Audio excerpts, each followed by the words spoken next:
This is the Believe in St. Louis Cardinals podcast. Today we are going to recap the Cardinals taking 2 out of 3 from the Chicago Cubs at Wrigley Field.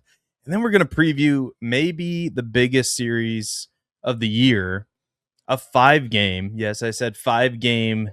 There's a doubleheader in there, a makeup game, a 5-game series against the Brewers. So all of that and much, much more on this episode of the Believe in St. Louis Cardinals podcast. But before we get started, click the like button, subscribe to the channel, click the alarm bell to be notified of new content when it drops. You know what to do. Give us a review on Apple Podcasts, 5-star review. Thank you very much. The Cardinals started this 3-game series with the Chicago Cubs in spectacular fashion. I mean, they beat the bejesus out of them, 17-1 on Friday night. JJ Weatherholt, well, he went 1 for 5, but he was awesome in the series. Ivan Herrera, he didn't hit a home run, but 2 RBIs. Sorry, I'm having problems reading today. There were 2 home runs, Mason Wynn and Brian Torres in the game, 17 runs. David Peterson gave up 10 of those runs, 10 earned runs for him. And Palante was really good, and I thought the starting pitching as a whole was really good in this series. I thought the bullpen was really good, and we'll get to game 3 in a minute. But the first 2 games, I mean, you can't really argue with the starting pitching.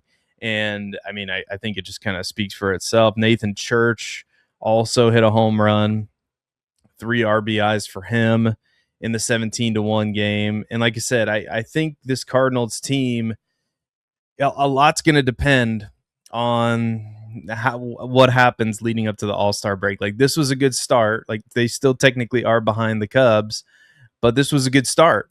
And this 5-game series, and we're going to get to it here in a minute, but I guess now that I'm getting into this, there isn't, I mean, this 17-1 drubbing, Bryce Wilson had to wear it for the Cubs. Poor Bryce Wilson, 7 earned runs in relief, 3 1/3 innings for him. So let's move on. Let's go ahead and move to the next game, and that would be the Cardinals winning 3-0 on July 4th. And it got so foggy that the infielders couldn't see. Cardinals infielders couldn't see the ball. And this is the JJ Weatherholt game. I got my notes mixed up here. 1 home run, 3 hits, 3 for 4. And I've never been more convinced about anything in my entire Cardinals fandom. I almost said life, but that might have been hyperbole. That JJ Weatherholt is the next face of the St. Louis Cardinals. He's already the face of the St. Louis Cardinals, and he's just 23 years old. And that's really exciting. And you can really look at a lot of these players and, I mean, look at them and go, yeah, I think that these guys are going to be Cardinals for a long time. Jordan Walker, Ivan Herrera, JJ Weatherholt, Mason Wynn. I think the future is very bright. Now, there are decisions that are going to have to be made with some other players that we've talked about, Lars Nootbaar, Dustin May, Riley O'Brien, maybe Jojo Romero. We could go on and on down the list. And I've seen other pundits mention other names as well. And it's going to be fascinating to see, but I think that this game is an example where you really needed somebody to step up offensively, and JJ Weatherholt is the guy that literally did not waste a single pitch to hit a home run in this game. And it's 3-0 Cardinals. And then, of course, the pitching has to be applauded, the bullpen as well. Kyle Leahy, who I have not really been a fan of, as a lot of times he gets hit up through the 3rd time through the lineup, was very good. 5 innings pitched, 3 hits, 6 Ks, just 2 walks.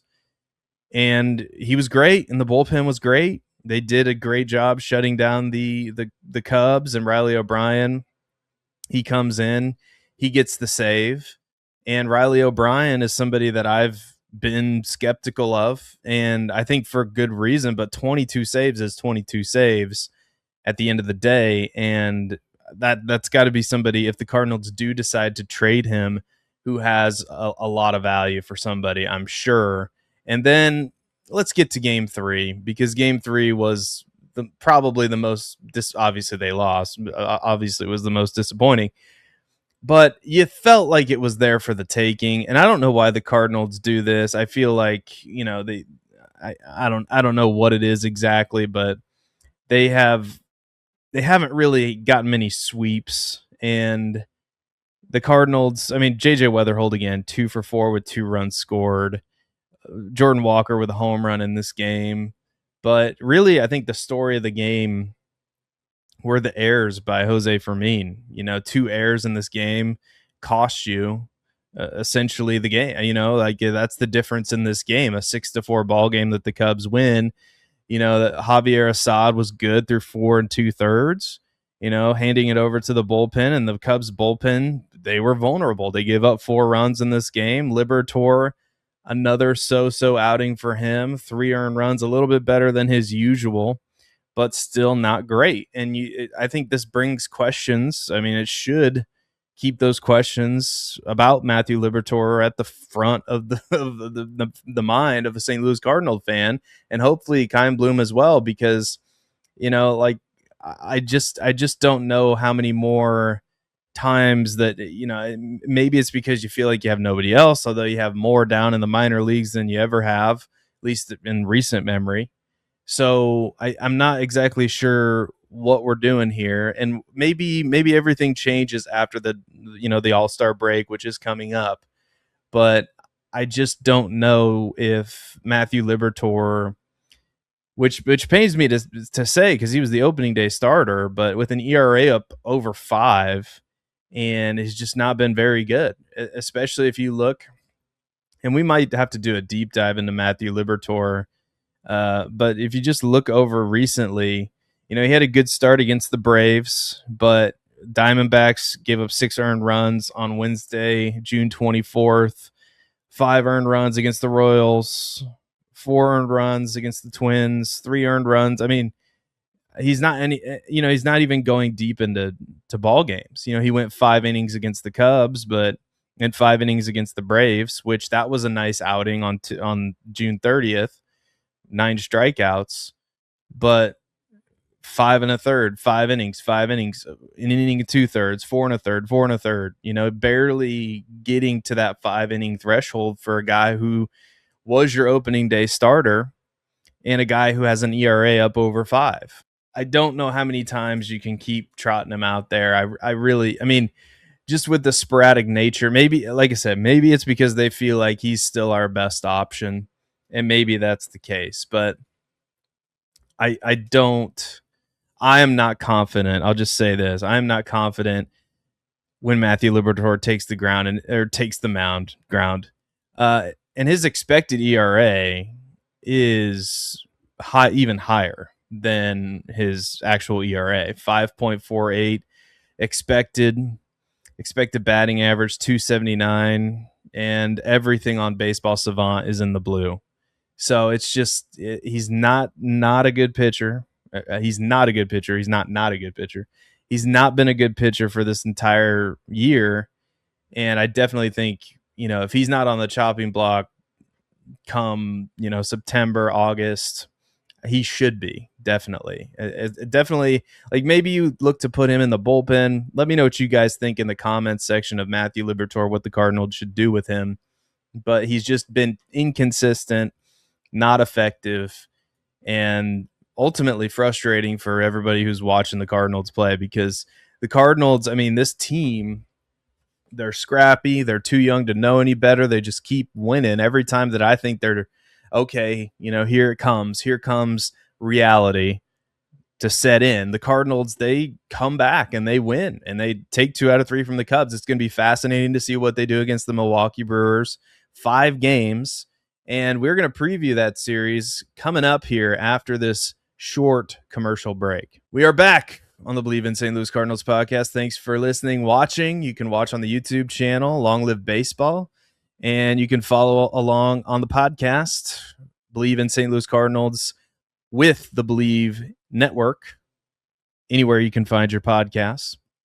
And the Cardinals are going to start today, as we're recording this Monday, July 6th, with Dustin May versus Shane Drohan. And Drohan's been pretty good. 3-2, 3.12 ERA, 59 strikeouts. And Dustin May is, he's been up and down. He's been great. He's been not good. So it's going to be fascinating to see if he can get back on track, you know, at Busch Stadium here. So all of these games are going to be played at Busch. So that's nice. But, this is going to be the ultimate test here to see if the Cardinals can they hang, because the last time that they played the Brewers, they were swept. So that can't happen. If you lose 5 games here against the Brewers, and Mizorowski is in here because it's 5-game series, so Mizorowski is going to pitch. He's going to pitch on Tuesday. You can't lose 4 out of 5. You can't lose all 5 of these. You have to find a way to win 2, to win 3, or to even better, to win 4 or 5. That'd be great. I mean, it's going to be extremely difficult. The Brewers are 22 games above 500 in first place in the Central Division for a reason, because they are where the Cardinals want to be.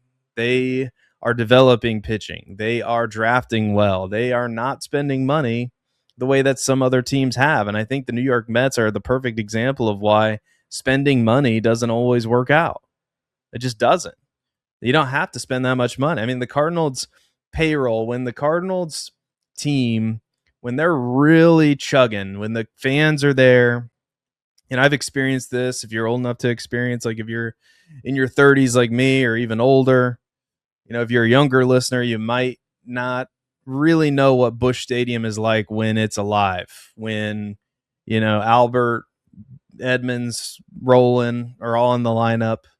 I mean, when it's sold out, when there's 40,000 plus fans, when the Cardinals have that backing, and I think we're getting back to that point, like slowly but surely. I think fans are starting to come back to the ballpark because they're seeing what JJ Weatherholt can do. They're seeing what Jordan Walker can do. They're seeing the defense that Mason Wynn can play. They're seeing all these things, and I think that they're starting to trickle in. But the Cardinals have more than enough payroll to contend in the National League. And I know the Dodgers are amazing, but the Dodgers are, you could argue they're more vulnerable than they've ever been. So this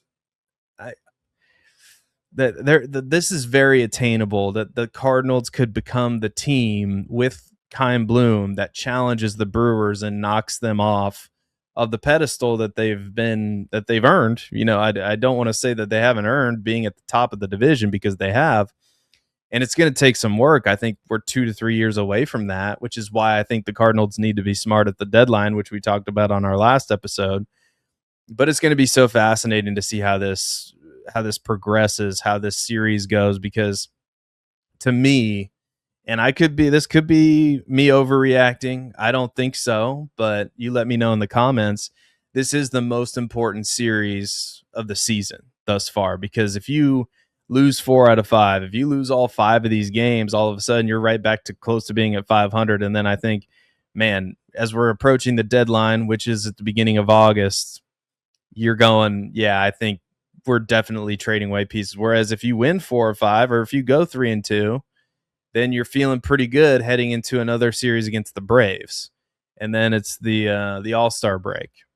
And so I just feel very strongly that the Cardinals, I mean, it's a lot hinges on what is going to happen over the next 8 games. The next 8 games against the Braves, the Brewers, it's going to be extremely, extremely important. And the Cardinals haven't announced any starting pitchers yet, aside from Dustin May on Monday. There's a doubleheader on Tuesday, a game at 1:15 and a game at 6:45 at Busch Stadium. And then Wednesday and Thursday, they will play against the Brewers. Kyle Harrison's going to go on Wednesday, and then nobody has been announced. Kyle Harrison's going to go for the Brewers on Wednesday, and then nobody has been announced for either team on Thursday.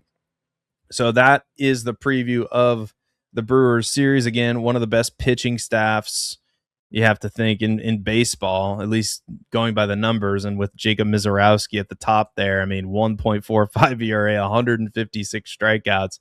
He is electric, and that's going to be a tough game.